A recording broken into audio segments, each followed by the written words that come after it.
لوتکەی وڵاتانی عربی کە لە بەغدا بەڕێوە دەچێت لوتکەیەکی گرنگە ئەمە تەوەری ئەمڕۆی کاتژمێر 18 لەسەر ئامادەکاریەکان و گرنگی ئەم لوتکەیە بە تایبەتی کە کۆمەڵێک مشت و مڕیش لە نێو بەرپرسانی باڵای عراق سپارە بە بەشداریکردنی چەند سەرکردەی وڵاتانێکی عربی هەیە. لەگەڵ میوانەکەم قسە دەکەم لە سیدنیەوە لەگەڵ مەبەرز ئەحمەد یاسری پسپۆڕی ململانەی نێودەوڵەتی. سپاس بەڕێز یاسری کە لەگەڵ کوردستان 24 دوای 13 ساڵ لوتکەیەکی گرنگ لە بەغدا بڕیار ببەسرێت، بەڵام لەو کاتەوە تا ئێستا گۆڕانکاری زۆر لە ناوچەکە ڕووی داوە. گرنگی بەستنی لوتکەی عربی لە بەغدا بە تایبەتی لەم کاتەدا چۆن دەبینی؟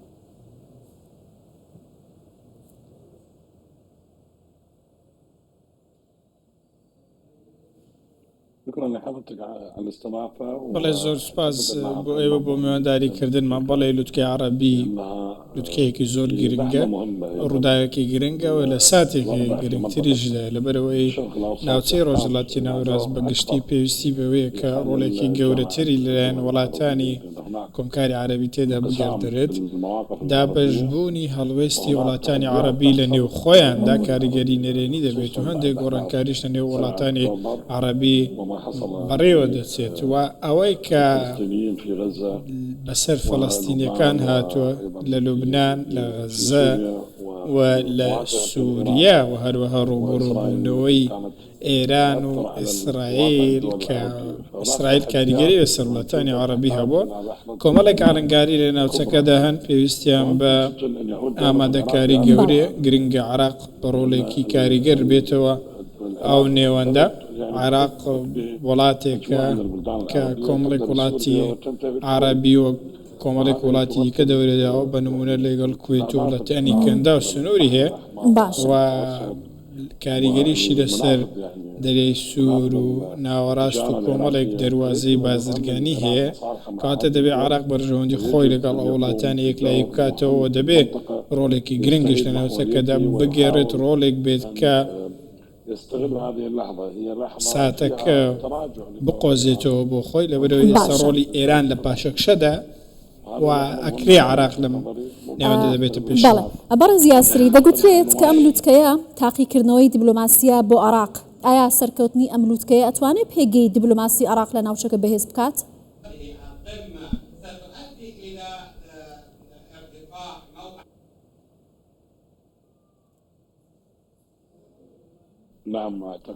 بەڵێ پێم وایە لوتکەکە کاریگەری لەسەر پێگەی عراق دەبێت، لەبەرەوەی ئەنجامی باش لە لوتکەکەدا بەدیدێت و ئەم لوتکەیە دەبێتە دەربڕی هەڵوێستی وڵاتانی عربی بە عراقیشەوە لە بەرامبەر وڵاتانی نێودەوڵەتی خودەسەر ئاستی نێودەوڵەتی ئاڵۆزەکانی دەریای سوور و ئەوەی کە کۆمەڵێک وڵاتی عربی لەو ناوچەیە ڕوبڕووی دەبنەوە. ئەمانە کۆمەڵێک دۆسەی دیکە ئەگەر عراق بتوانێت بێتە سەکۆیەک بۆ ئەوەی کۆمەڵێک دەستپێشخەری لە لوتکەی عربیەوە ڕابگەێنرێت، بێگومان ڕۆڵەکە بۆ عراق هەژمار دەکرێت و دەبێتە ڕۆڵێکی دیبلۆماسی. بەڵێ دیارەکە یەکێک لەو بابەتانە کە ئاڵنگاری بەردەمە بەستنی لوتکەکەیە لە عراق بەشداریکردنی ئەحمەد شەرع سەرۆکی حکوومەتی ڕاگوزەری سووریایە. لایەنەکانی چوارچێوەی هەماهەنگی و هەندێک لایەنی دیکە دەڵێن ئامادەنین پێشوازی لە شەرع بکەن لەبەرەوەی داواکراوە. هەندێک لایەنیش بەشداربوونی ئەحمەد شەرع لێرە بە باش دەزانن لەم کاتەدا بە تایبەتی. ئایا ئەم بابەتە چۆن دەبینی؟ ئەمە ئەکرێت بڵێن ئەنجامەکانی لەسەر عراق چۆن لێک دەدرێتەوە؟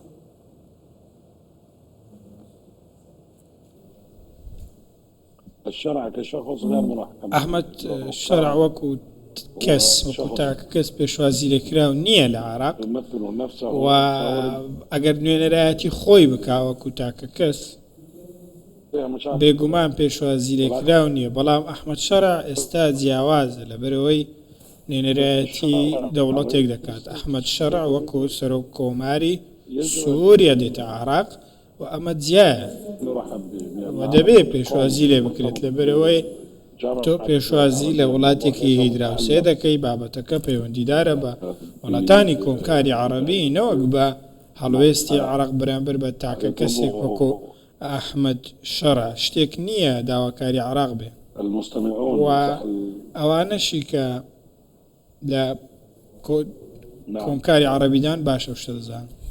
بەڵێ وەکو جەنابیش تاماژەت پێ کرد، ئێستا گۆڕانکاری زۆر لە ناوچەکە هاتۆتە ئاراوە، لەلایەکەوە شەڕی ناوچەیی لە بینی وڵاتاندا هەیە، حماس وفلسطين وإسرائيل وحزب الله اللبناني وأم الملانياني كلنيوان ولاتانه هي لم لا شو برسي سوريا كالو غوري سياسي ودسالات لبكراوة دانستاني نيوان إيران وأمريكا رولي عراق لم ناوەندەدا چۆن دەکرێت بەرجەستە بکرێتەوە لە ڕێگەی لووتکەکەەوە بەتایبەتی کە شەڕ تا بەردەرگای عراق و عراقیەکانی شاتووە.